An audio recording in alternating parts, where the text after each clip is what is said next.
Okay, this says that I'm live, and so I am back, and live, live, live. Yes. Hello, welcome. And if you were on here before, the screen was completely black, and I'm using YouTube Live Mobile. First time it ever happened where I had the stream going and it went completely black. Hey everybody, how you doing? Hey Mychal, sorry about that. It wasn't anything that I did. It quite literally just boom did that. Hey John Marks. Hey Barry Lee. Hey CJW Gaming is on time and in the house. Wow, Oakland Duncan, welcome. How you doing? Nice to have you here. We're gonna have a big night. It's just me. No interviews. Although you have to admit, if you were here last night, wow, Nancy Sidebottom just whoo, turned it on. Richard Ike, how you doing? How you doing? John Marks, how you doing? Everybody. Well, if you can't be at the Lake Chalet for the Warriors party, Lake Chalet is at 1536 Lakeside Drive in Oakland. Why not hang out here? Of course, yeah. By my measure, it is 9:28 there, and so the party is pretty much winding down, I would think. They try to get people out of there by 10 o'clock so they can get ready for, among other things, ESPN First Take tomorrow, among all that stuff, right? So John Mark says Nancy is the bomb. Nancy, he's talking about is welcome to Zinni 62, everybody. And this is a great number of people just to start off like that. Usually it ramps up to this, but to start off right here this far, I'm pleased as punch. Nancy Sidebotham is the tax consultant who has ran for office. This will be her not first, not second, not third, not fourth, not fifth, not sixth, but her seventh time running for office in Oakland. Hey, how you doing, Joshua? Nice to have you here. And CJW says Kendricks duo in Minnesota would be crazy. It would be crazy. Here's the thing, though. I'm wondering if with his arriving here, going, and then heading to I guess his next stop is the Browns reportedly, if the cost of housing is really impacting the Raiders' ability to close the deal on some key talent, like, for example, Nalakam Sue. Okay? If you listened last night, you heard Nancy talk about how it costs $4,000 a month to pay for a house in Oakland now. $4,000 a month. And the rule of thumb generally is that 33% of your income and no more than that should go to housing. So let's have some fun. Let's round it to 50 and say 5 times 3 is you have to make $150,000. $150,000 to afford the mortgage on an average home in Oakland, okay? That's the average. That's the average. Pine Tree says Oakland is looking nice with all the new buildings. Wow, hey, we're building up. I haven't been back much to home. I've just been sending rent that way. I gotta hurry up and get back at some point. But hey, family first, always. Family first, always. And so Joseph Bensman says that's brutal. Yeah, think about it. $150,000 per year you have to make just to afford a home in Oakland, average, and maintain a income level of 33, such that housing costs are 33% of your total, which you make. All right. Ms. Zeitgeist says, did anyone hear about how Chinese investors are culprit for sky-high housing prices in California? This is the first I've heard of it. I think, however, that it wouldn't surprise me if separate from ethnicity, all right? Foreign direct investment of various kinds is fueling the California economy in a way that it hasn't before. And so, John Mark says cheaper in the East Bay. Yeah, hey, San Francisco's woohoo, okay? The Pine Tree says the development you showed on Broadway in Valdez is now on the 5th floor. Is that right? Oh, you mean in my video? Okay, so it's supposed to be complete, I think, by, the fall, or something like that. That's really going to transform the area. That is a humongous building. What's going in there is going to change the fabric, a feel of that part of Oakland in a way that few can understand or imagine. What was there before, and let me show you what he's talking about real quick, so I don't, because I can move this around and do show and tell, and it's not on a tether or anything. But let me go to YouTube, and Zenny62, 62, and then let's see, condo, dominium. I think it was Broadway. Because it was on Broadway. It was on Broadway. I forgot the exact name of the video. See, Oakland Green Building, 1100 Broadway. That was 2009. Foot Locker. Oh yeah, the Alta Waverly Oakland Condominium Complex. That's it. So let me fire that up real quick. Hold on a second, and I'm gonna hook up the trusty speaker system here. Assuming, of course, it's trusty, right? And it is. Ta-da! And it will plug in there, and there it is. Okay, now have a look at what he's talking about. This is on Broadway and Valdez, and have a look at what he's talking about. This is on Broadway and Valdez. I'm going to mute me. So I thought I was doing there. Okay, that video is muted. It's me. This is the one that's of import that is not muted. Okay, we'll full screen it, and there. Hey folks, I am now at 27th and Broadway, crossing the street as you can see, and coming upon a condominium complex that has significantly progressed since the last time I made a video blog about it. Hanover Company is building this, as you can tell. But look how far it's come. And this structure wasn't even to this point. They had, the last video that I made, this foundation was being built. Now they're beyond building the foundation, and they're building the structure itself. See?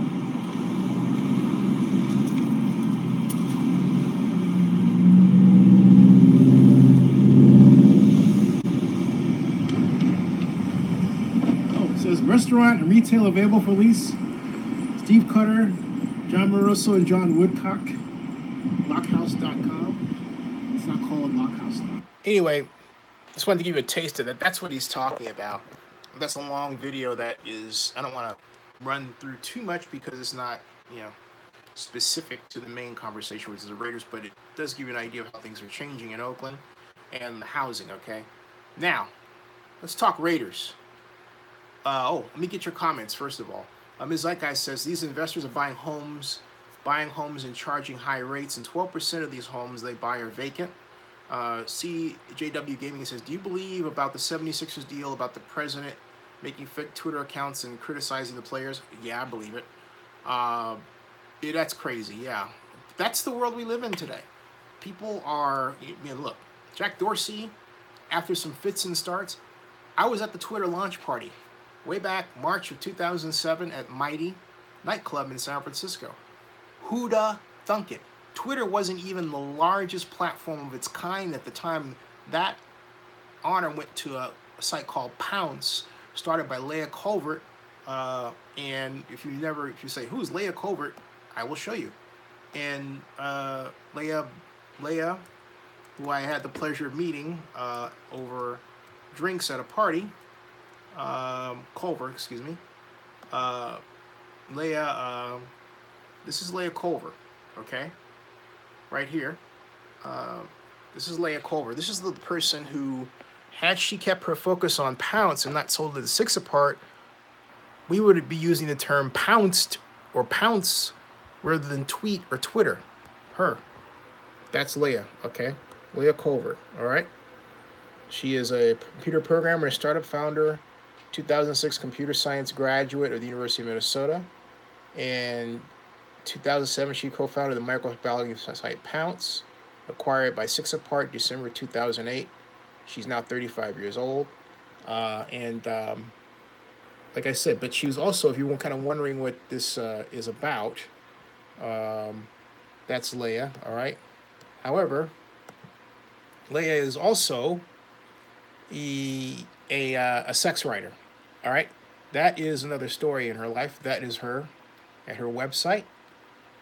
You can, if you're so inclined to click, and you can she's now co-founder and CTO of Breaker, the best podcast listening and discovery app. I'm a Swift and Python developer and former founder of Grove, Carnivore, and Pounce.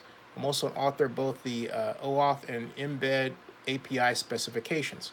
So she is one of the first people to develop the kind of programs that and language like API, application program interface, that hopefully all of you have some familiarization with today, right? So, and she's, I don't know what she's doing now. Anyway, Piper says the one behind it is also on the 5th floor. The burnt building is now starting on the 1st floor. Yeah, it's rebuilding over there. Ms. Zeitgeist says they did the same thing in British Columbia, and the Canadian government passed laws where foreign investors can't buy more than one home they didn't intend on living in. John Marks says, when I get back to the East Bay, I will look into real estate. So wait. You all are telling me, so what you're all telling me is what Nancy's talking about isn't at all ethnic ranting about, foreigners. This is a very real problem. And I asked that because Ms. Zeitgeist's comment is it just jumped out at me, okay? Oh, by the way, hey, Barry Lee, if you tweet this out, please tweet it under hashtag Raiders, hashtag NFL, all right? And the reason I asked that is because I didn't know that was a big problem. But Ms. Zeitgeist reports again that CJ says, you got to go weightlifting for a while? Forget it, man. Oh, you sent the tweet? Thanks. Hey, send one more with Raider Nation, Barry. Appreciate it. You send that tweet, I'll go back and I'll retweet it, okay? Oakland Duncan says, do you think Mychal Kendricks is better than Navarro Bowman? He's certainly more expensive, isn't he? I think that Navarro Bowman is... No, I don't. Because I've seen Mychal Kendricks get run over a couple of times. He's a great pursuit linebacker, but he's not necessarily the guy that I want at the point of attack taking on the hit and with the hope that he's going to stop the running back. Now, running away from him is another story, okay? He will catch you, all right? He will catch you, all right? So he will definitely catch you. Pine Tree says downtown LA and Venice Beach are developing at accelerating rates. And Ms. Zeitgeist says the Young Turks did a story on this. They are not the only culprit for high housing prices in California, but they are one of them. That makes a lot of sense. And it squares with something I observed in Beverly Hills. Hey, everybody, welcome to Zenny62 on YouTube. But I wonder, though, if we can't sign a linebacker like Mychal Kendricks for the Raiders, I wonder if it has to do with those same housing prices. So you because they have to settle. And no one's talking about it. The Raiders aren't raising the issue, at least not publicly.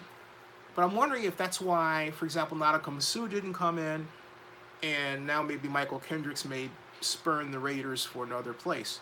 And it raises the question, will the Raiders stand a better chance of maintaining or getting free agents if they move to Las Vegas? It's cheaper, right? I mean, all of these issues are on the table now, okay? They are. Pedro says, hey, Pedro, how you doing? He says, is Mack and Irvin defensive end now? Yeah. And that's why, if you want to know what the question is, basically, what does the Raiders roster look like? Oh, by the way, let me go back to Barry Lee. Barry Lee, and I promised Barry Lee that I would retweet. Yes, I did. And there. And I am retweeting. And I'm going to do that and say, take this one and say, Oakland Raiders live talk now on Zenny62 YouTube live, hashtag live stream, hashtag Raider Nation, hashtag Oakland Raiders, hashtag NFL, hashtag what NFL Top 100, which we can also talk about too. Bam. Okay, so that's out there. Welcome to Zenny62, everybody. Nice to have you here. And thank you very much again, Barry Lee. Ms. Pine Tree's got him.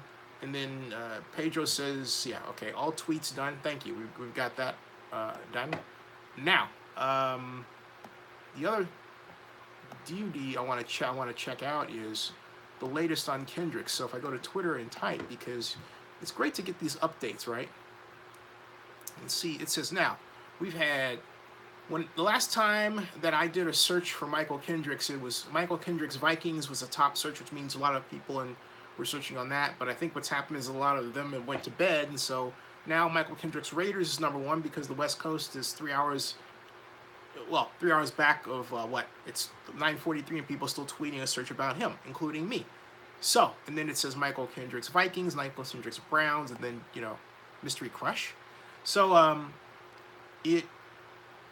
then Barry Lee has the live stream. And hey, you know what? If you type Mychal Kendricks in Twitter, this is what you get, all right? This is Mychal Kendricks, all right? This is Mychal Kendricks Raiders. This is what we get. So, hey, you want to talk about that? You come to the right place, folks. All right, you've come to the right place. The question is, can the Raiders afford him? The other question is, will he make a big difference? He will make the Raiders defense demonstrably faster. Running backs that got away from us after they broke the first level, he'll catch them, okay? He'll catch them. And he'll bring an element of speed to the Raiders that we saw a glimpse of with Navarro, Bowman, but Mychal, he brings it. If you imagine Mychal Kendricks, Derek Johnson, and Khalil Mack, that's what you would, and Bruce Irvin. So you'd have 4 linebackers. The question is, how do you get all that talent in there? Someone's got to go. If you're going to play a 4-man front, because that's what Gruden said, that the Raiders are going to be a 4-man front defense. So if you're going to play a 4-man front defense, somebody's got to play standard defensive end and not linebacker. And so that means that you're going to have one of those hybrid. I can't stand this. I cannot stand the hybrid defensive end thing. What do I mean by that? Like, well, Khalil Mack playing down lineman. To me, you're either a defensive end, a true defensive end, is someone like Ed Too Tall Jones. 6'8", 275, 280 pounds, can take on an offensive tackle, defends the run, has long arms to block passes. I want a standard classic defensive end. If I want to put him back in, pass coverage, I'll get a linebacker. If I want to have some sort of change up like that, I'll play occasional 3-4. But I am not sold on this.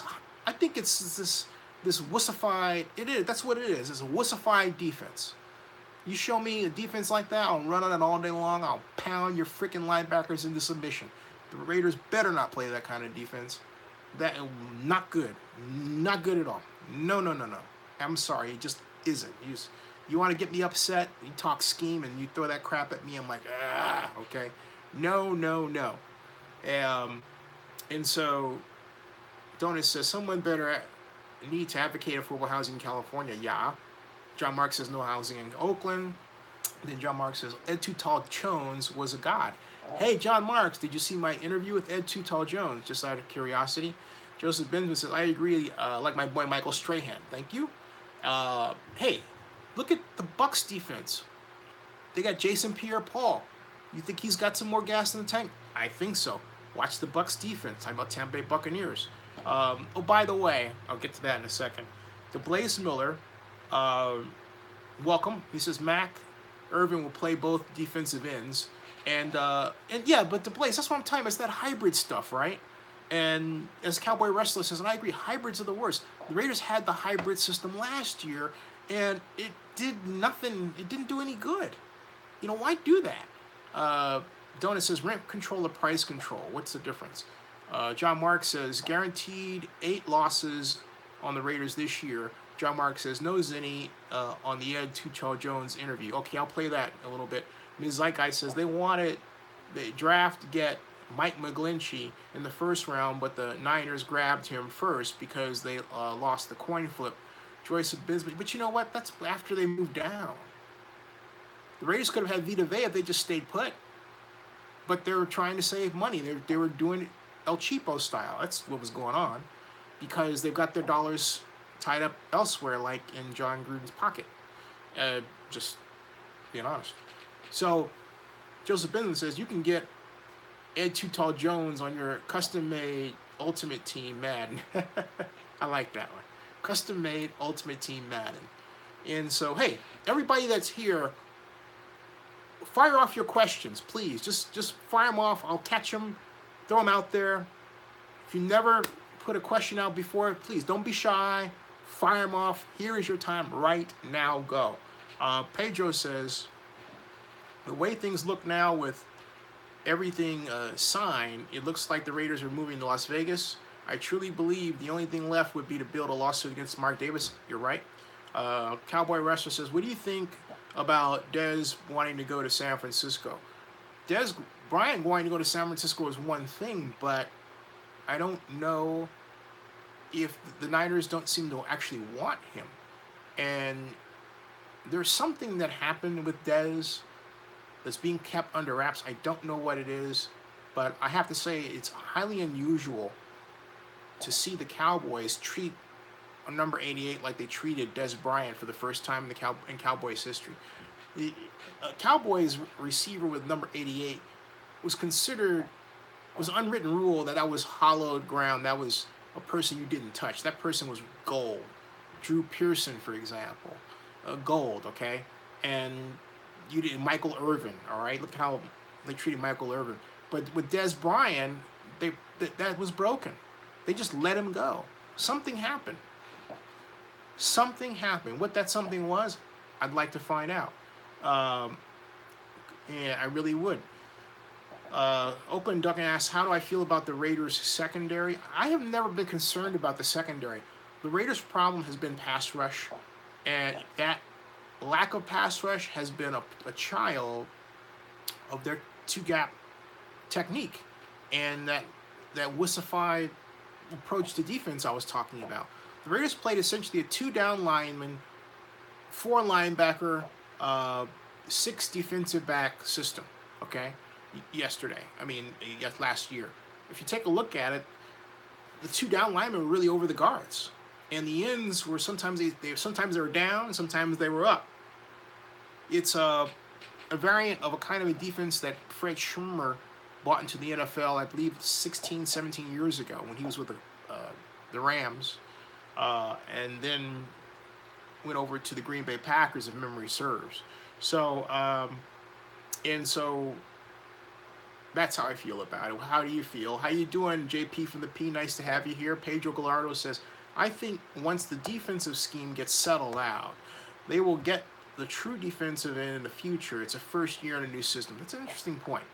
But when I take a look at how the Bucs has rebuilt their defense, and they have rebuilt it, I think, because the Bucs are building a defense that, to me, on paper looks scary.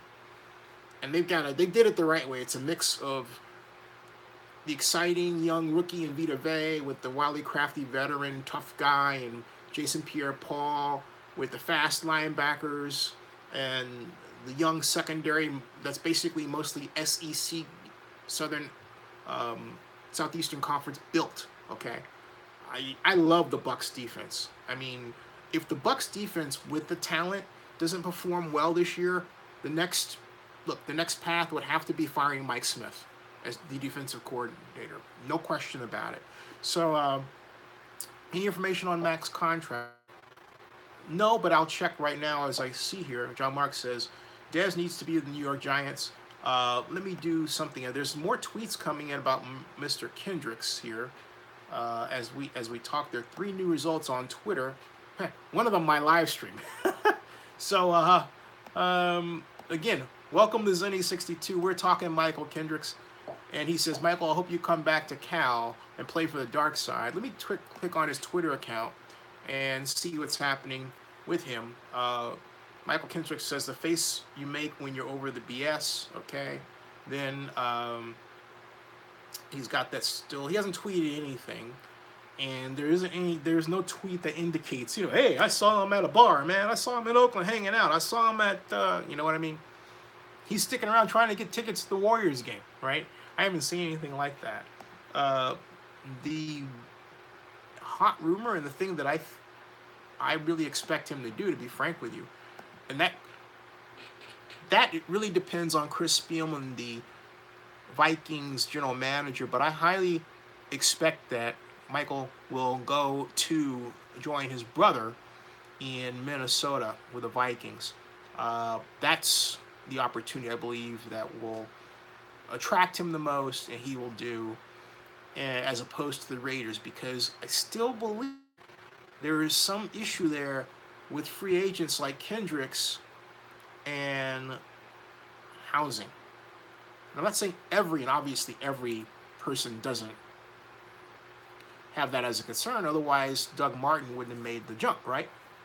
But you gotta believe it's back there somewhere. Okay, you gotta, okay?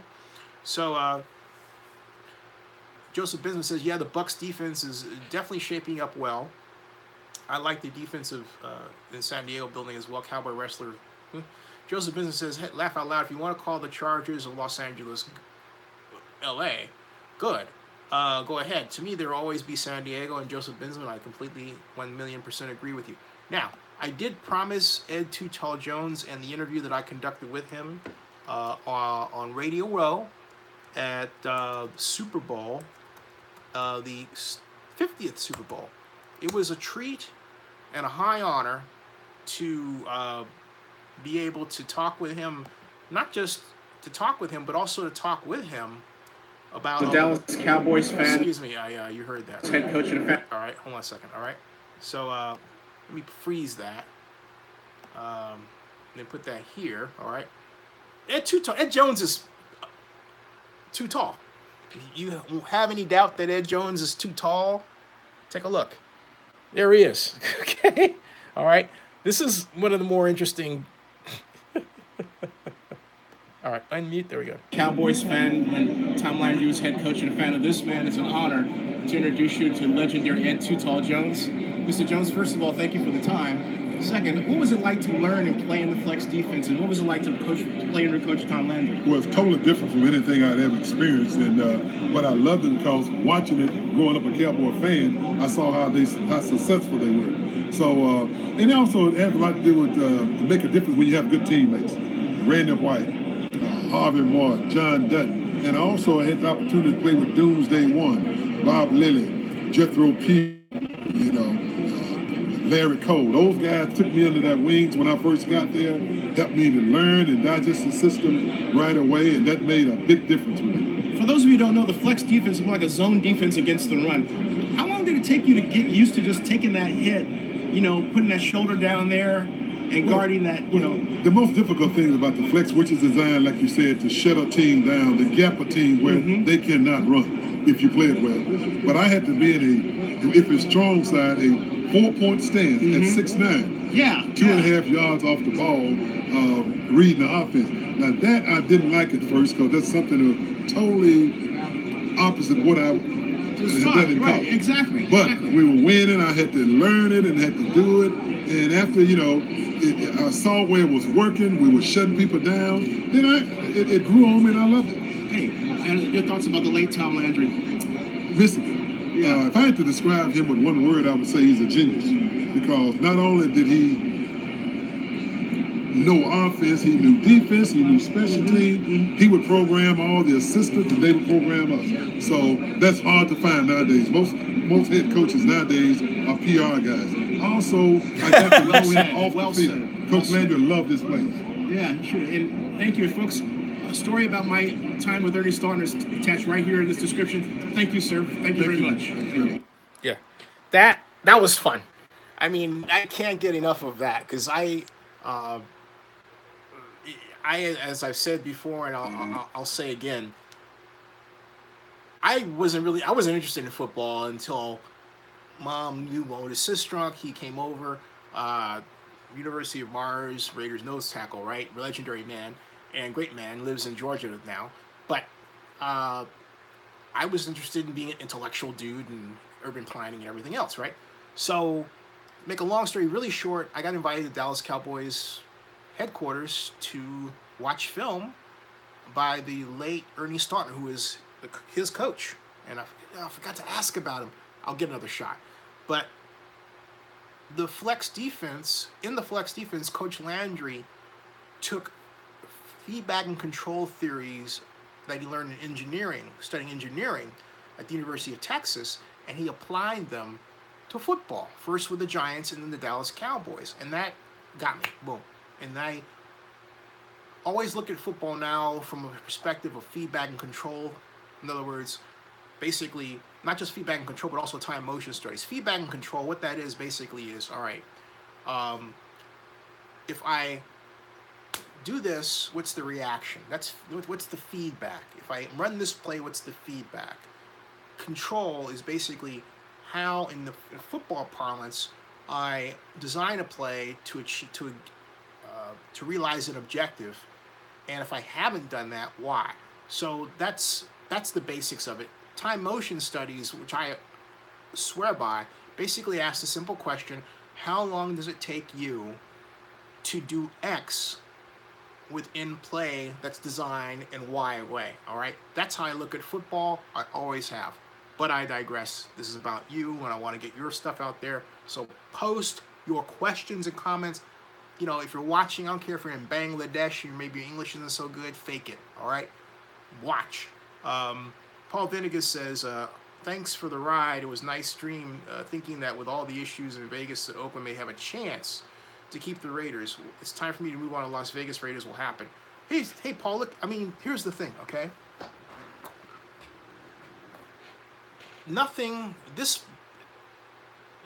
I haven't stopped looking at the stadium deal at all, by any stretch of the imagination. In fact, there are problems with it, but look, they're building it, okay? They are building it. Now, what's the problem? Cha-ching, money, all right? The biggest problem can be reflected in, or expressed, and I will show you, it's on the Las Vegas Stadium Authority website itself, okay? And I'll show it to you right now. And this is why I'm saying, look, I'm a fan of it getting done because most of my background is in urban planning. So I'm going to push over to that. But the reality is, it's kind of silly to think, hey, they're not going to do it and they're doing it, right? And no one's suing them. You know, I've talked about this before, and it's not happening. The avenue is open to have something happen, but I've said this before and I'll say it again. Oakland is great at allowing individual developers to build their homes, but in terms of doing something that's part of the collective, like a stadium or a convention center, it falls flat. It's completely incompetent. It doesn't know economic development.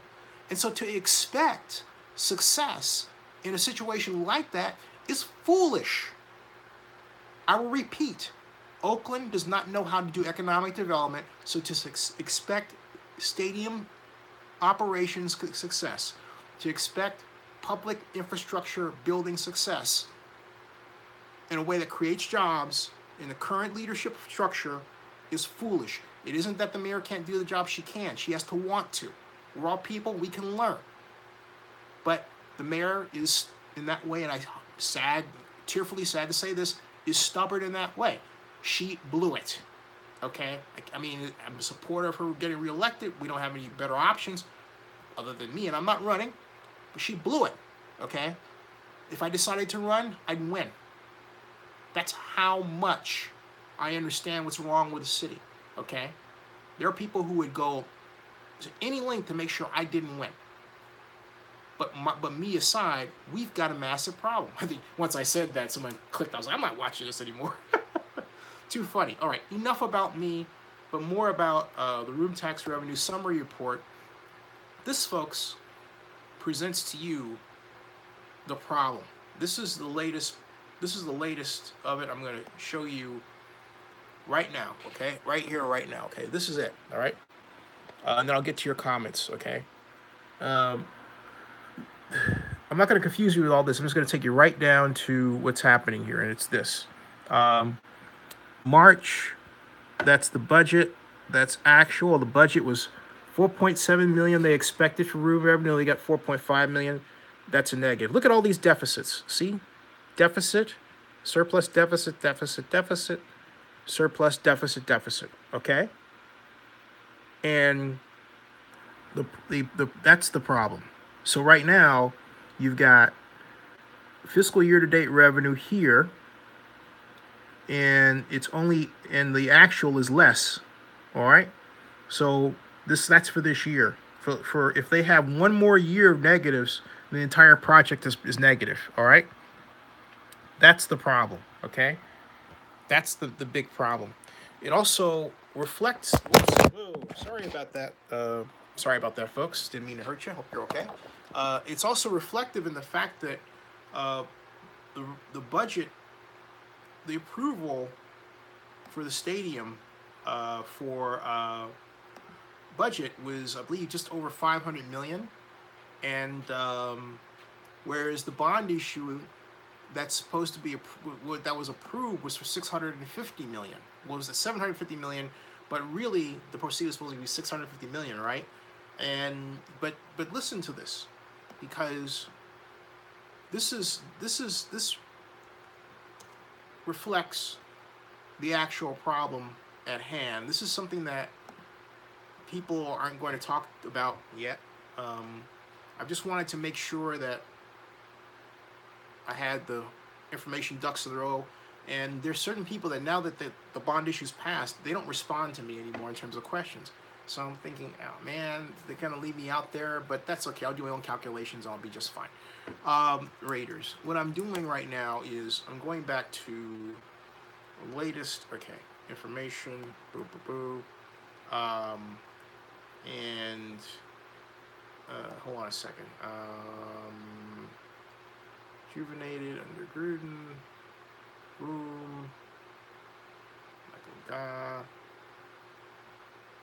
Stadium construction depends on many players. Yeah. May 25th. I'm looking for a specific. Yeah, I'm not finding it. Wait a minute. Hold on a second. Not finding it yet. Okay. Stadium. Okay. Boom.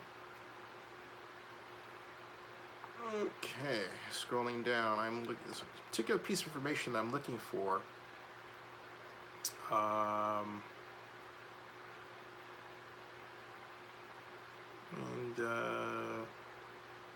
I even punked the Review Journal because I got the interviews about the NFL draft, which they don't have. Okay. Sports betting rule. Colton Miller. Oh, they didn't include the bad news part. I know what I'll do. I'll go to Las Vegas Sun. Las Vegas Sun has what I'm looking for. It's a particular reference that I thought was fascinating. By the way, the strike is supposed to happen this Friday. All right? The Culinary Workers Union of Las Vegas strike is supposed to happen this Friday. And it's going to cost casinos worth $300 million in the first month. That's right. That's right. That also will impact the Raiders situation. So that's why I'm saying don't not pay attention to this. Okay? I mean, don't fall asleep on this and then turn around and be surprised, because there are, even if a news story doesn't specifically say Raiders, the simple fact of the matter is that the Culinary Workers issue reflects that. Meanwhile, they claim that excavation work for the Raiders Stadium is nearly complete, but it's not complete. Funny wording there. The excavation, here's the thing. The excavation was supposed to have been done by now. It's 2 months behind. Keep that in mind. It's 2 months behind, okay? So they also didn't explain regarding the budget here. Interesting how they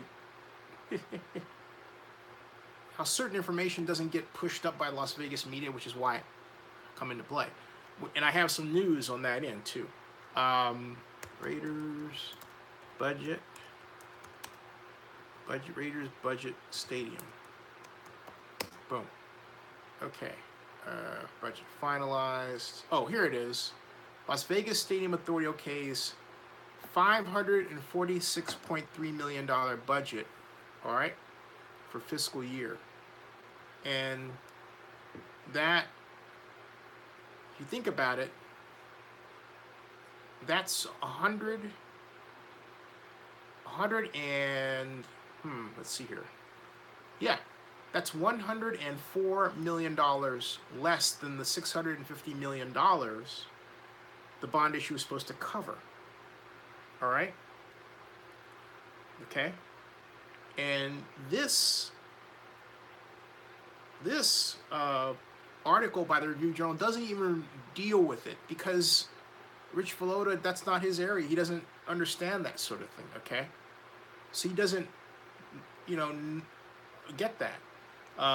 He does talk about how the March revenue came in 2.5% below expectations, and then he quotes Stephen Hill as not being worried about the recent number because all the backstops built into the funding plan. He says it's touching the stock market and that there will be occasional volatile months, but the objective is to see an overall increase in value. Hello?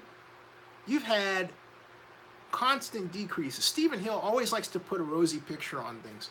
You could be in Hawaii on the Big Island with all the lava flows, and you would say, "Oh, it's nothing. It's orange dirt. It looks great. Don't you love it? Oh, and by the way, it generates its own heat." That's Stephen Hill for you. Okay? He's like the master salesman. All right, but but the reality is this thing's got a problem. Have you ever noticed every time they talk about the Las Vegas Stadium situation, it's all rosy? They try, nothing bad happens at all. Oh, no, perish the thought. Oh, no, not at all. And so he says, when you follow it on a month-to-month basis, I can see Steve talking. He goes, and I like Steve, but, it's kind of fun to mock him once in a while. So when you follow it on a month-to-month basis, you're going to see some variability in that. When you look at what looks like we draw a line down 30 years, you're not going to be able to tell the variability was there. Yeah, okay, right, okay, right. The way this is going, you will, because Las Vegas has had now 11, not 1, not 5, but 11 straight months of visitor decline year to year if you compare one month to the other. And that's what's impacting these numbers. This stadium happened to be built happened to be under construction at a time when Las Vegas is being hammered by long-term structural changes in the economy around it. Some of those changes Vegas has started itself. Las Vegas Sands and the Wynn Resorts and MGM making, to a lesser extent, making expenditures overseas for casinos, then all the casinos that are around the United States, and then lo and behold, the Supreme Court comes along. We've talked about this before, and the Supreme Court says, hey, every state can set up sports betting in its boundaries. Woo, okay? So, Cowboy Wrestler says, I think it's quite foolish for Davis to move the Raiders out of a top 10 media market to a market that's not even in the top 30. Ms. Zeitgeist says, by the way, did anyone find that East Bay Times column I mentioned about Mark Davis being in desperate gambler mode? It's a good read. No, if you find that, send me a link, And ouch, yeah, strike. Now let me get back to the strike issue. because that's something that we got to talk about. All right, we have to talk about. So, hey, Pedro, are you still around, or did you just jump ship and said, "Ah, forget it"? Because if you are, dude, we are gonna talk about the front page story in your face. You have any doubts? In your face. Take a look at this. It is front page of the Las Vegas Sun. In your face. Look at that. Las Vegas Sun union strike would cost casinos over $300 million in the first month. Like I said, in your face. That story is in your face. Right. So let's click on it and find out what the heck is going on here. $300 million. Bam! First month, right out the door. Right out the door. In your face. Yeah, a threatened strike by, get this, not 10,000, not 30,000, but 50,000. 50,000 members. 50,000 members of the Culinary Workers Union in Las Vegas, starting, hey, a day after tomorrow. Well, today is Thursday, so it's tomorrow, folks. It's Friday, okay? Friday would cost 34 casinos on the Strip and downtown more than $300 million in its first month, union representatives said, estimated today. Union analyst Ken Liu at Caesars Entertainment earnings said Caesars Entertainment earnings would be slashed by $115 million before interest, taxes, depreciation, and amortization, while MGM Resorts International would lose $200 million. You know what that also impacts? It impacts any possible sponsorships the Raiders thought they were going to get from the casinos. The Culinary Workers strike is it's like, I wouldn't say it's the financial equivalent of a nuke. I would say it's more like a very powerful but conventional bomb. Okay? And not a nuke. Nuke means like, done. Not this one, okay? But it's extremely significant, no question about it. Now, this, written by Chris Cadeas, says that about, let's see, the two companies own most of the resorts on the Strip and employ nearly 40,000 union workers, primarily cocktail servers, bartenders, housekeepers, food service servers, porters, bellmen, cooks, and other kitchen workers. Can you imagine anybody wanting to stay in Las Vegas under those conditions? And not only that, think about it this way. Can you imagine what the hotels will do with their rates? Slash. El Cheapo, man. What does that mean? It means paltry sums to the stadium tax, which means paltry sums that go to helping to close that gap. The Raiders have a $105 million construction gap they got to close. The media hasn't written about until I step into the game once again and set the freaking record straight, okay? And that's because that's what's going to happen. That's right. $546 million budget approved, but hey, it's supposed to be $650 million. Okay, where is it? Where is that? What happens when you don't get all that, all right? Remember, I kept telling you folks, kept telling them, and then I thought, okay, maybe $600 million, they'll have the gap. Nope, no. 650, 546. Look, make it easy for you for math. 650 times minus 550 is what? It's 100 million. They're at 546. Can't pull that crap on me. Can't do that to me. Forget it. Let's continue. The article reads, about 20% of the union workers are employed by Penn National Gaming, Golden Entertainment, and Boyd Gaming. Their contracts expire Friday. Nearly half of the membership participated in a balloting earlier this month to authorize union leadership to call for a strike, voting 99% in favor. Holy crap, you know what? You know what I just realized? Could it be? And I will have to reach out and ask him that Tommy White and his 872 laborers will honor the Culinary Workers strike and not work on the Raiders Stadium themselves? Is that a possibility? I don't know. Whoa. Gotta find out the answer to that question. You know what I'm talking about. You got one union that says, hey, look, I'm not gonna, I'm gonna honor them. I'm not gonna go to work, right? Wow. Wow, wow, wow, wow, wow. All right, let me keep reading, because maybe it's buried here and I don't know it. Maybe something, that's what I'm saying, is always, Pedro, I'm telling you, keep your eye on the ball with this thing, man. Keep your eye on the ball with it. There's too many acts of God going on here. All right?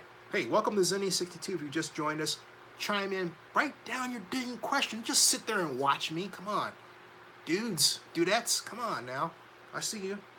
Now, all right. Under the current contract, workers received, nearly half the membership participated in balloting. They voted to call for a strike, voting 99% in favor. 99%. Under the current contract, workers receive annual raises, which include salaries and benefits, of 2.2%. Culinary Workers spokesperson Bethany Cann said, under a proposed new 5-year contract, the union is seeking annual raises of 4% and added protection for workers, including a panic button for housekeepers to alert authorities if they are under duress. That is a holdover from 1 October. MGM spokesperson Mary Hines and Caesar spokesperson Richard Broom said today they were confident casino operators would reach a mutually beneficial deal with the union and avert a strike. The last time the Culinary Workers Union members staged a citywide work stoppage was in 1984. And on that note, let's check to see on Twitter what the latest is regarding Las Vegas Culinary Workers strike, okay? And it says potential of Las Vegas casino workers strike looms as World Series of Poker kicks off. Casino workers set to strike as class conflict widens across North America. That's culinary. That's interesting. Hey, this is really interesting. All right. This is from, and you're saying, what does this have to do with football? Everything. Look at this. Culinary Workers Union Local. Las Vegas casino workers set to strike as class conflict widens across North America. It's not a race issue anymore. It's a class problem. Okay. It says in Las Vegas, thousands of members of the Culinary Workers Union voted during mass meetings last week, 99-1, to authorize the first citywide casino strike since the 67-day walkout in 1984. And that's it. Okay. And there's nothing new. There's no new news. That's the 29th. There's casinos. Las Vegas Casinos Union negotiating pay raises for workers. In a statement Wednesday, Culinary Local 226 and Bartender Local 165 said they are seeking average increases of 4% in worker wages and benefits, such as health care and pensions, over the next 5 years. See, they're seeking increases in payment just as visitor counts are going down and hotel revenue is being impacted. That's a bad mix. And so they're asking for a $1 raise in the first year, said Frank Rufino, and $1 raise for 12,000 of us will cost less than what the company paid the CEO last year. Ooh, burn. So you get the idea, all right? So what I'm trying to find out, I'll go back over to Twitter and see if what the latest is on that, on the strike. See if there's any 11th hour Las Vegas. So I type Las Vegas, I get Golden Knights shooting. Oh, sad stuff. How about Las Vegas strike? I got that. Las Vegas strike. Okay, and that's still the latest news on it. Is oh man, that's sad news. Biggest resort operators. Tomorrow is the last day before the deadline, when tens of thousands of contracts expire for Las Vegas casino workers. Come midnight, June 1st, Workers could walk out for the first citywide strike in decades. Planning a trip, don't want to be a scab. Huh. Follow Culinary 226 for updates, and that's exactly what I've already done. Okay, but that's the point. So, all right, it's they're talking about going on strike so they don't lose their jobs to robots. I'm trying to find here a silver lining. I can't find one. I'm going to go see what 872 laborers are saying. 872 laborers. There's Tommy White. And Tommy White says New York pizza and pasta on Jones and Sahara. Go Knights. He's got...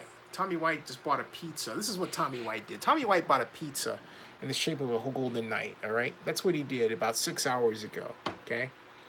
Golden Knights, Vegas born, all right? That's what Tommy Knights does, okay? Anyway, but I don't see any indication that he is going to have his union people strike.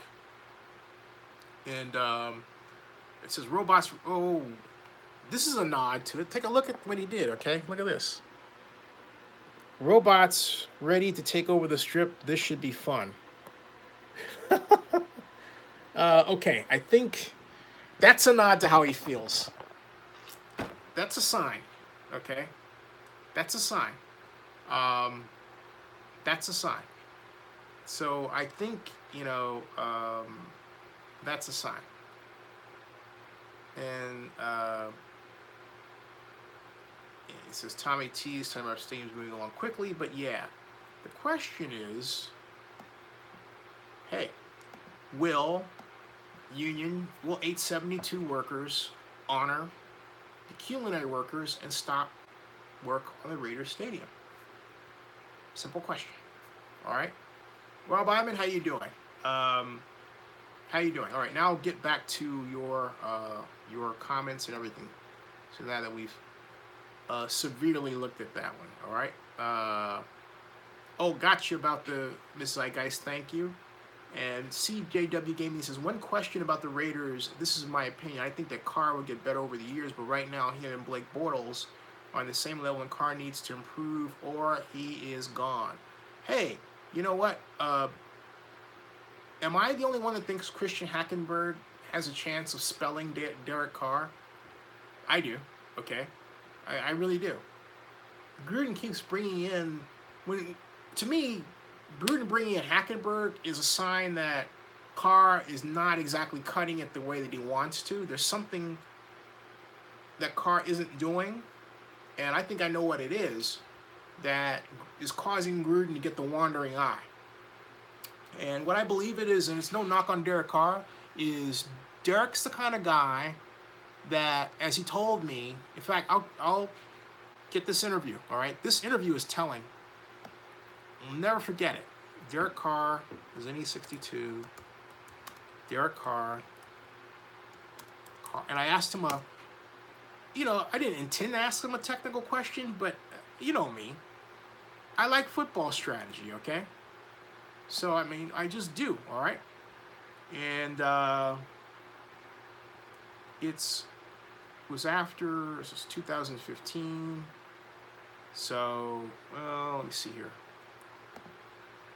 Go here. Hold on a second, folks. With TCSG. That's not it. This is it. I'm going to have it for you in a jiffy. Hey, welcome to Zenny62, everybody. Thank you very much. Fire off with your questions and comments. I'll go back and read them if I have to scroll up. But right now, what I'm doing is I am going to get an interview that Derek Carr was giving to the press, of which I was a part. This is the 2015.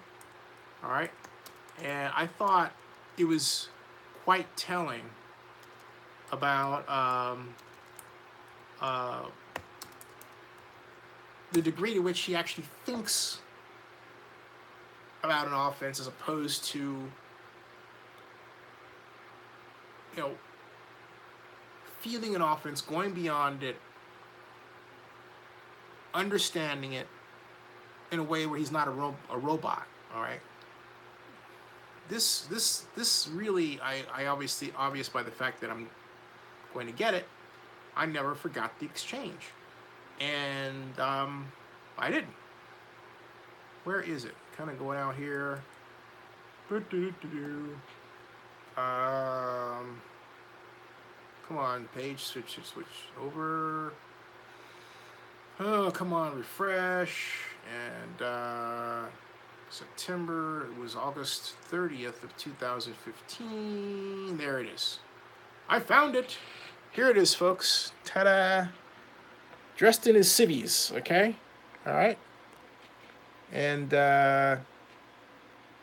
dressed in his civvies. There he is.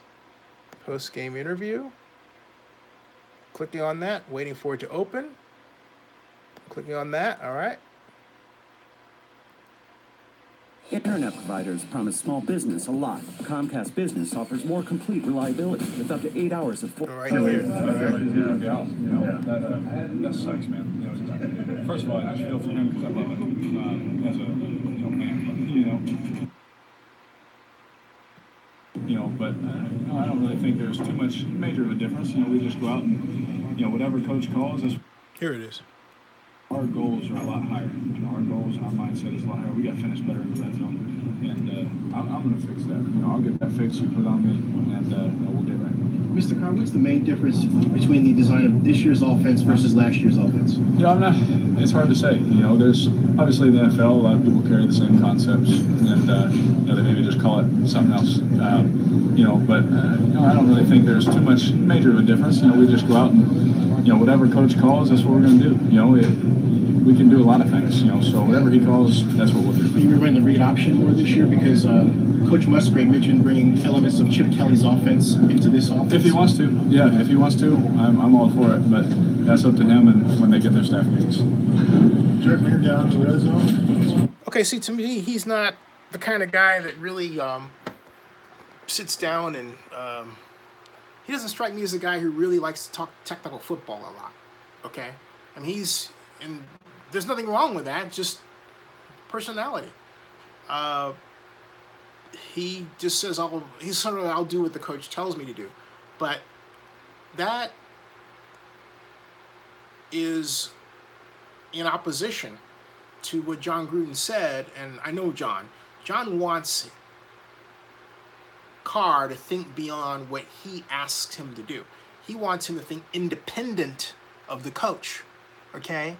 And if you don't do that with John, he gets upset because he expects you to understand the concept, man. That's how he is, okay? He expects you to go out there and take the foundation of offense that he has developed and then move beyond it, understand it so well that, for example, rather than running or having your receiver or allowing your receiver to run, say, a play that calls for an in pattern, if you see that particular in pattern is going to cause the receiver to run into a little middle linebacker in a kind of a hybrid Tampa 2 where the middle linebacker is going all the way back deep, right? You would say, instead of running that in pattern, I want you to run a corner because the corners, I want you to run like you're going to run in and then run the corner because it's a 7-step drop. We're going to have enough time to execute that. You see what I'm getting at? Okay. That, on the quarterback, that kind of thinking is what Gruden likes. You might call it improvisation, but what it demonstrates is a mental feel for the game as it progresses to the point where you're thinking beyond what the coach tells you. You're not saying, the coach told me to do this, therefore we're going to run this, and it's his fault. The coach's fault, the play didn't work. Gruden doesn't want you to think that way. To the extent, I believe, and I've always believed this, and that Carr is not that guy. All right. A person can say like concepts. It means that you have, with a guy like Derek Carr, you have to place more of a premium on innovative play design, because if you're going to do something that is conventional and you expect him to be flexible enough to switch out of plays and everything else, he's going to disappoint you. Okay? He just isn't that person. All right? So, look, hey, Jim, how are you? It says housing prices are through the roof in Vegas. Does any of that text, when you, I'll deal with that later. CJ, the gaming says, one question about the Raiders, this is my opinion. I got that one out of the way. Well, these are old comments. Let me go back to the new ones, okay? So, let me get here. We've got, Jim says, do you have press credentials to get into the Raiders locker room after the game? I did, but I gave them back years ago. And I'll explain what that was in a minute. Bowman says, we'll see if Cook can take a step forward. Jim says, Derek Carr had only one winning season, one down year. Hey, CJW, good night. I'll see you. And Black Lightning says, wow, how soon they forget what Carr has done in the beginning of his time with our team, shaking my head. It's not a political thing, all right? To me, it's just a matter of, hey, this is a business. Kevin KD says, I feel like Houston got lucky by skipping on Carr and landing Deshaun Watson instead. Man, the Texans hit the jackpot with him. They did. Jim says, did it. Mark Davis invented the hand warmer that the quarterback, yeah, that's right, he did. That's part of the Raider image thing, right. Kevin KD says, the explosive popularity of the Golden Knights show how fascinated Las Vegas is with novelty items. Yes. And Pine Tree says, I disagree with the technology impediment clause. Bob Iman says, meet George Jetson, his boy Elway. We're talking about that photo, right? And Pedro says, it always felt like Las Vegas Stadium would be built regardless of fund grab. Now with the strike, will the construction be canceled? Opening day for Las Vegas done, already delayed a year. That's what we're going to find out in a matter of hours. Okay? And going back to your other comments, Black Lion said him and Rich Gannon, which John Mark says not better than Rich Gannon, talking about Derek Carr. And I like how Jason Campbell played when he was here. I do too. John Mark says true. Black Lion says no. Kevin KD says John Mark's true. Black Lion says facts, KD. Tom Kohler says no way, Black Lion. Black Lion said that Carr is the best quarterback we have had in decades. Well, Rich Gannon was better, okay? And Rich Gannon was better. And yeah, I just have to say Rich Gannon was better. And I'm not saying Derek is bad, okay? But in fact, I think Derek is great. But the question is, can he take you to the next level?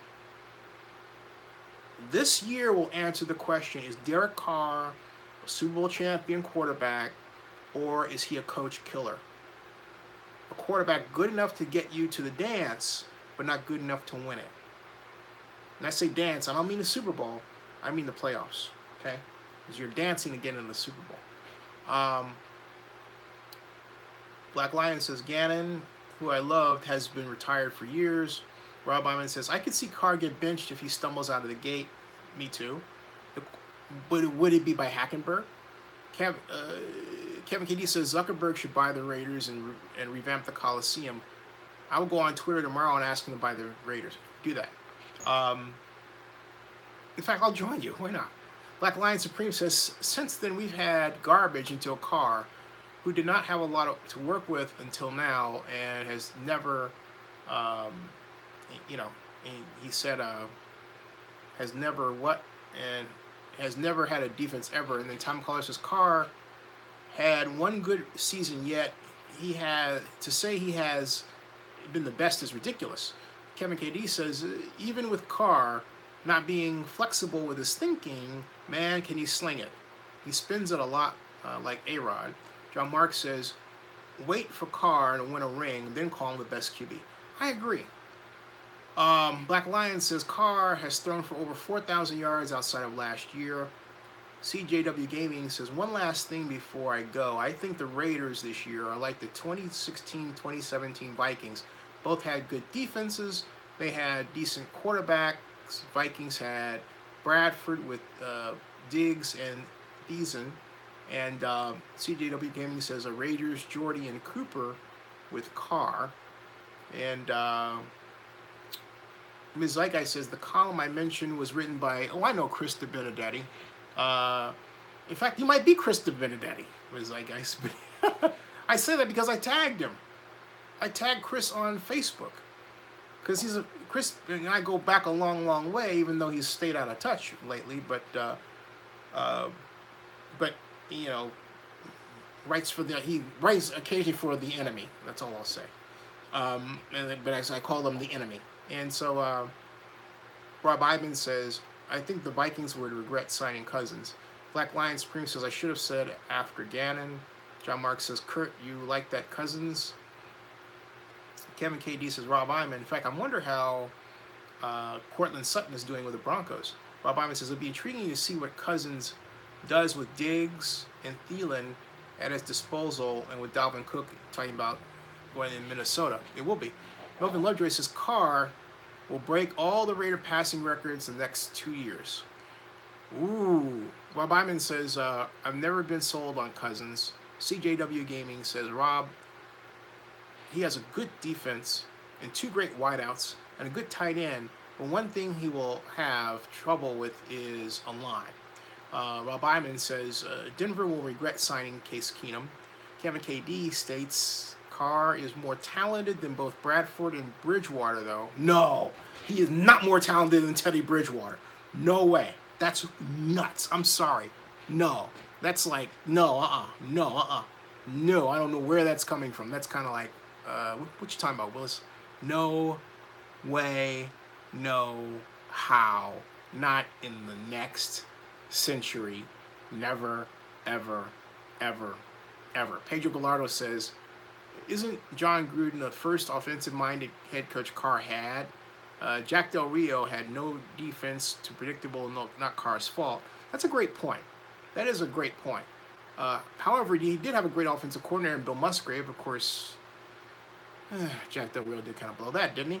Bellman Lovejoy says, our wide receivers are overrated by far since he got to Oakland. Kevin KD says, I think Elway should coax either Manning or Favre out of retirement. I think the Broncos are doing just fine at quarterback. Pedro says Gannon playing for was cool because we stole him from the Chiefs. That's true. Jim says the Niners are going to regret signing Jimmy G. I doubt that. Black Lion says yes, he is. Melvin Lovejoy says Braid over Braun. Kevin KD says I still contend that Bradford reeks. Sam Bradford. Black Lion says, which means that, are you predicting failure in Arizona? Just asking. Black Lion says, put up their stats, I will wait. Melvin Lovejoy says, brains of LeBron. John Mark says, I think Jimmy G will get a ring before Carr. CJW Gaming says, healthy Bradford and Cook or prime Lynch and healthy Carr. Rob Iman says, Jimmy G may get another toy with Dez. I don't think it's fair to compare quarterbacks of different eras because of the rule changes, and also, I mean, even on the same team, because the rules changes during that period of time between when the Raiders played the Bucs in the Super Bowl and today, but also the fact that there's been systems changes and personnel changes. But that said, what the heck? Why not? Let's do it. Okay. Okay. I mean, why not? All right. Let's see here. Oh, wait a minute. Tommy White just issued a new tweet, and I'm wondering if he happened to see that I was talking about him and decided to, say something. Let me see here. Because sometimes he can be that kind of guy. Nothing wrong with that hit. Wilson went down like a stalker player. Oh, I don't know what he's talking about. Whatever. Okay. Now, Now, going back to comparing. All right. Let's see here. Rich Gannon.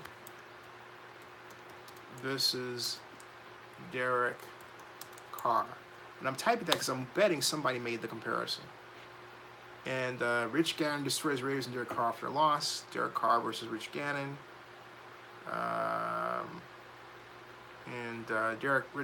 Derek Gannon wants to mentor Derek Carr. And so, Rich Gannon versus Derek Carr. Statistics, stats. Okay. First, all right. So we have Rich Gannon Wikipedia. So I've got them both here. So I'll get Rich first. Quarterback, Oakland Raiders. Career highlights.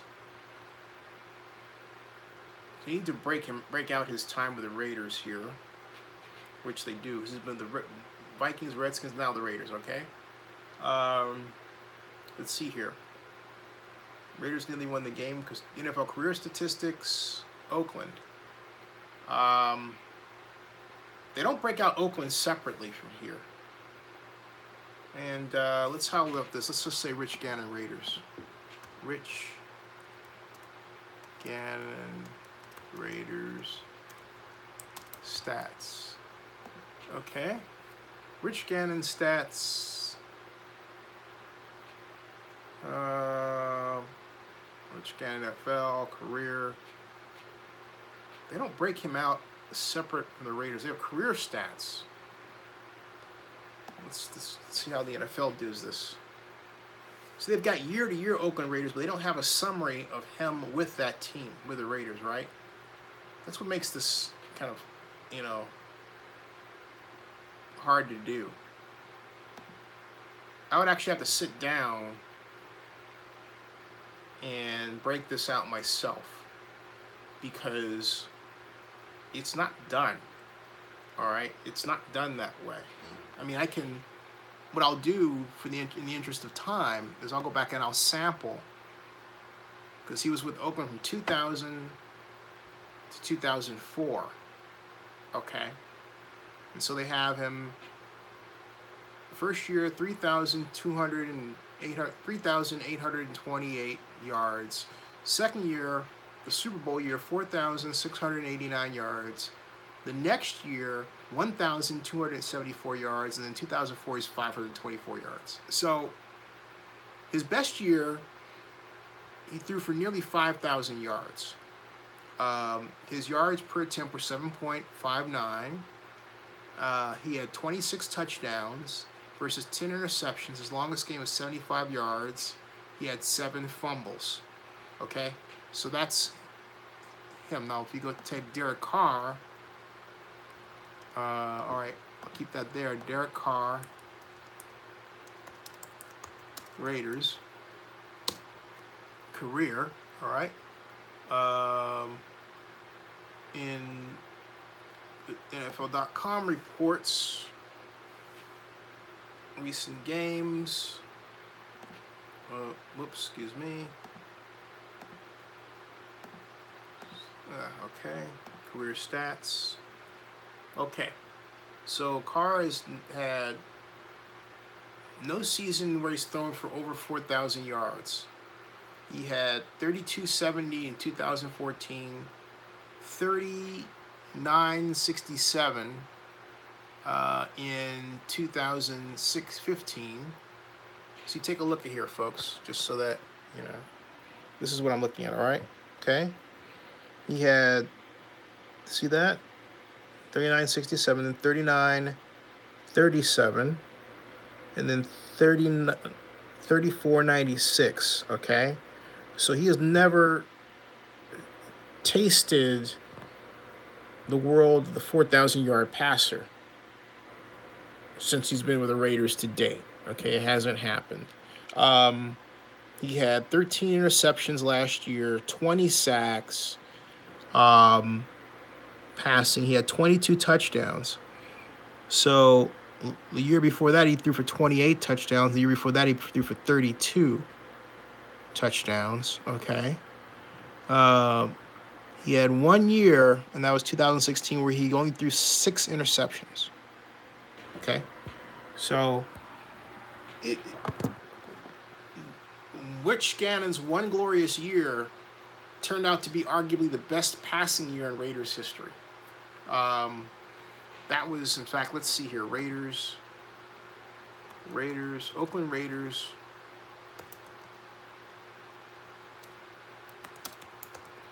passing yards, passing records. Oakland Raiders passing records in terms of yards. When I'm looking for yards per season, okay? And they have Ken Stabler, Darryl Maka, yada, yada, yada. But they have total yards. But I'm looking for yards per season.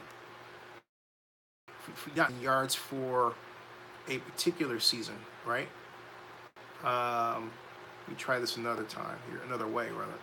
Oakland Raiders passing yards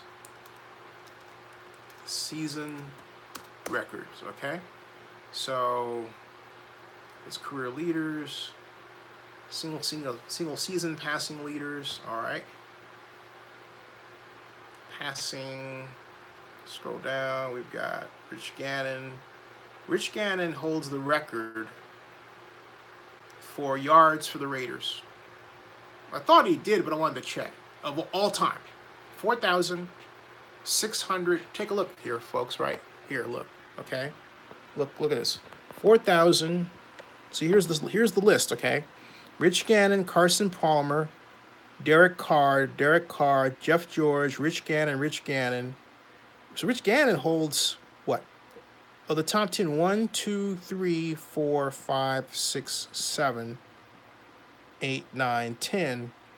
So Rich Gannon and Derek Carr pretty much tie in terms of yardage leaders in Raider history, okay?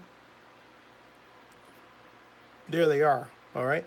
But Rich is at the top, followed by Carson Palmer, his glorious year. God, can you imagine if Carson Palmer had been able to stick around under Hugh Jackson? Woo. So that's what that looks like, okay? There you go, all right? Hey, welcome to Zenny62. I haven't said so. And Black Lion said, bingo, who played longer? Well, I look at it this way. It's not so much a matter of who played longer, but after the Super Bowl year, the Raiders just took a nosedive. They really did. And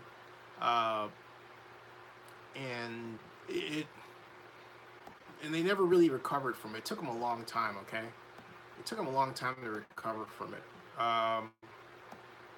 And hey, I got a freeze there. Anyway, I'll keep talking. It looks like my screen is frozen on my page. I mean, look at this.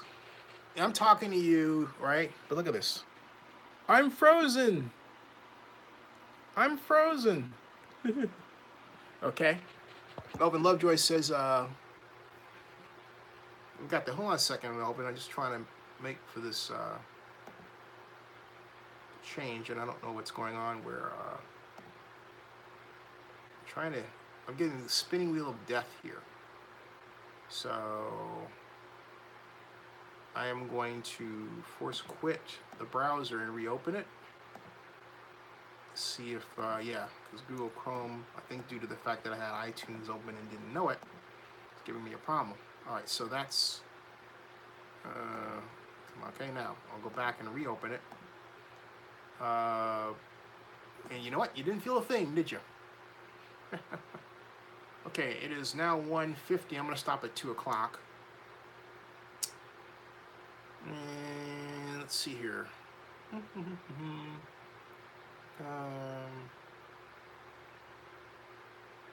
I'll get back to your comments. But as you can see, Derek Carr is effective year to year, but he did not put in statistically the best year in Raider history. And from a yardage standpoint, okay? He didn't do that. So we just have to point out that it didn't happen. You know? Did not happen. I think the jury, and we have to say this, is that this is a make or break year for Derek Carr, and I believe that that John Gruden is sending him the signal that, hey, you know what? I like you personally, but this is a business, and I'm gonna go and get the guy that I think can do the best job for me. And if it isn't you, then I've got these other guys that I'm going to put in a position to win for me, because it's about winning. Okay? So, Black Lion says, and Gannon had Rice and Brown in defense. Yep. Not only that, a single gap defense. Ooh. Melvin Lovejoy says, Carr is the future if he stays healthy. No young QB smarter. It's not a matter of intelligence. Let me get something out of the way. It's a matter of intuitiveness. The degree to which he understands the game where he can go beyond the play. Well, let me put it this way. It's kind of like why Korean Air had the crash of the 767 at San Francisco International. I believe that was also 3 years ago. And if memory serves, the reports came back that the crew knew there was a problem with how the flaps were being positioned, but they were afraid to tell the captain, because culturally you don't make the big cheese look bad, right? In America, it's like, to heck with that, man. We want to land. We don't want to crash. So you'd say, hey, fix the flaps right now, right? But they didn't do that. Derek Carr strikes me as if he has some of that element in him where he's not going to question the coach. How many times, if you followed the Raiders, have you seen, either watching the game when they were coach and player, or in videos from those past years, Rich Gannon and John Gruden arguing with each other on the sidelines? My question is, can Derek Carr stand that kind of repartee with his coach? He's never been in a situation like that. He is a good, quiet, humble Christian man. And John Gruden, he's Christian, yeah, but quiet and humble is not something he does. Okay? Well, or has he changed? Has Gruden changed to the point where he doesn't come off like Chucky anymore? And therefore, Derek Carr is better able to work with him than what he would be if the old John Gruden raised his head. Which begs the other question. If things go south, will we see the return of Chucky? And if Chucky returns, will the players play for Chucky versus Gruden? Just asking. Just asking. Just asking. Just asking. And Tom Kohler says, for a new coach, Tom Kohler, coach and owner. Derek Carr is a true yes man. And I'm just saying, nothing derisive of him. I'm just saying, there's some guys who are like that. Okay? CJW Gaming says, John Gruden after 1 year, thanks for the 10 million losers, haha. Black Lion says, if we are 6-10 because of the play of Carr, yes, we should go after a new quarterback, but that's not going to happen. CJW Gaming says, he might as well, not going to make a difference going forward. Kevin KD says, sometimes I feel like Gruden could be borderline unprofessional. Yes. Pedro says, I hate to say this, but Tom Brady is one of the best, and I've seen him argue with Bill, Brian, Belichick, and over there. Yeah, right. He knows the offense well enough to go beyond. I mean, he's got that feel. Okay, and that's why he argues. Like, hey, I don't want to run this, run that, right? I know. Great. Black Lion says Chucky is still Chucky. Bet on that, and Carr is not soft. He will do just fine. I'm not saying soft. All right? There's some people who don't like being yelled at.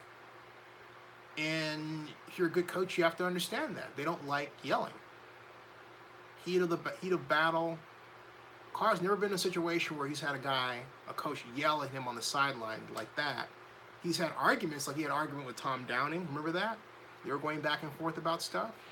But it wasn't that kind of exchange the normal way of their relationship. They were both good Christian men who respect each other.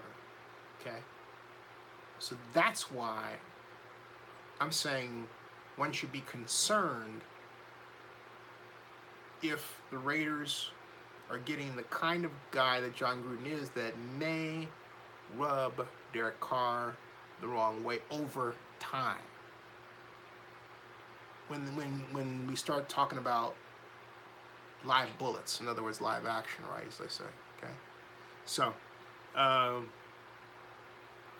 Pedro says, I hate to say this, but Brady is one of the best, and I've seen him argue with, yeah, I've got that one. And, folks, it's 1:57, so I'm going to start winding down.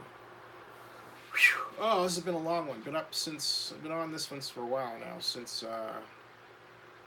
whatever. It's been a normal time, all right? Tomorrow night, thank you, Melvin. Melvin says, good show. Thank you. Feels like a good show. Feels like I did a good job. Feels like I did a job well done.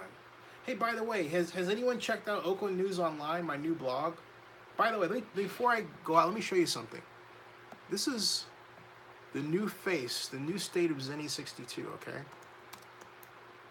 Of Oakland, all right? Okay, and all right. Okay, let's see if this is, oh yeah, okay, sure, all right? If you go to Google, all right, here, and you type news, if you go to Google and you type City of Oakland, you scroll news, right? You go down, here's news. These are like, the Express and Hoodline, San Francisco Chronicle, Express, okay, Carol Wynn, Mercury News, Chronicle, and then, Oakland News Now. Ooh, what's that? Click on that. There it is, Oakland News Now. Who's that? Ooh, okay. Ooh, all right. Not bad, huh? Gives you the news you can't find anywhere else. See that? In-depth multimedia. Pretty cool, huh? And not only that, hey, part of the traditional news cycle, as well as, the non-traditional news cycle in social media, right? You saw it. Well, thank you, Melvin. Melvin gives us a thumbs up. Take a look at this, okay? You go to Google and you type San Francisco Comic-Con coming up, right? Click on that. All right, there is the Comic-Con information. What's going on with news, okay? Oakland News Now. Ooh, look at that. Look at that. Look at that. San Francisco Comic-Con comes to Oakland, brings back Star Trek and Jonathan Frakes. Ooh. Video. More talk about that. And then, ooh, hey, that's me, my buddy, the late Lars Frickman, who died about, now 2 months ago almost, sadly, and the other buddy, Bill Boyd, singing Star Trek. But my point is, I now have a blog. I have Zenny62, of course, my blog aggregator. Zenny62, YouTube. I have Oakland Focus, Oakland News Online, and now Oakland News Now. So Oakland News Online is a blog aggregator that feeds news from Google, changing up with the change in Google News, right? This one feeds news to Google News. See how that cool? Two separate blogs. The Zenny62 is a giant master aggregator, takes in all of my videos. So does Oakland News Online. So does World News Media Net, another blog of mine. I have 97 blogs. Cooking, man. Woo! All right. Good night, everybody. I will see you all tomorrow, and we'll have a better idea where this culinary worker strike is going, and I'll get some other questions answered. All right. Good night, everybody. If you haven't subscribed, please do subscribe, and please tell your friends. Get them in here. See you guys later. All right. Thank you. Say, CJW, man, you're on it.